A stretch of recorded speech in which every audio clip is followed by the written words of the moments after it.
আমি যদি লাইভে আপনাদের একটা এক্সাম্পল দেখাই, সেটা হচ্ছে মার্কেটের সাথে কিভাবে কথা বলা বা মার্কেটের সাথে কিভাবে কথা বলতে হবে সেই জিনিসটা একটু দেখাই। আসুন দেখেন, এটা হচ্ছে আমার 1 আওয়ার্সে, দেখতে পারতেছেন না সুন্দর একটা ওভি। আমি এখানে প্ল্যান করে আসি যে আমি এখান থেকে সেল দেব।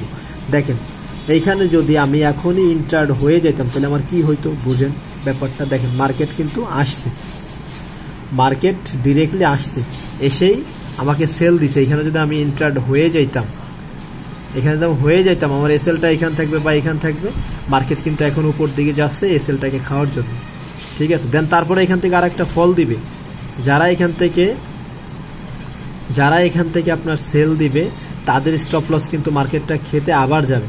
দেন তারপরে মার্কেট তার যেই কোনো একটা রিয়েল মুভ নিয়ে চলে যাবে। এটা মানে একবারে বাই খাঁটি বাস্তব কথা। মার্কেটে আপনি কতদিন আছেন জানি না, বাট আপনি যদি একটু গভীর, একটু ডিপলি ভাবে যদি চিন্তা করেন যে লসটা কেন হয়।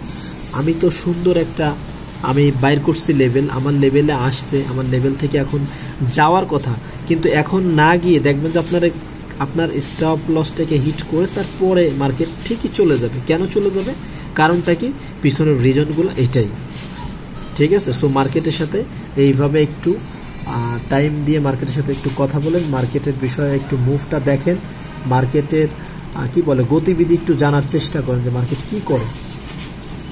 দেখছেন এখান থেকে আবার সেলিং দেখাচ্ছে, ওই দেখেন আবার কিন্তু বাইংয়ে চলে যাচ্ছে।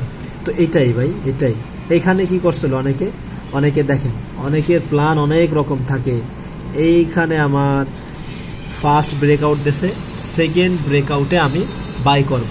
অনেকে এখানে বাই করছে, স্টপ লস এখানে স্টপ লস তাদের কোথায়, এইখানে মার্কেট আবার চলে আসছে, মার্কেট আবার যাচ্ছে। অনেকে এখান থেকে সেল দেবে, মার্কেট আসছে সামান্য আবার উপরে তাকে খাবে।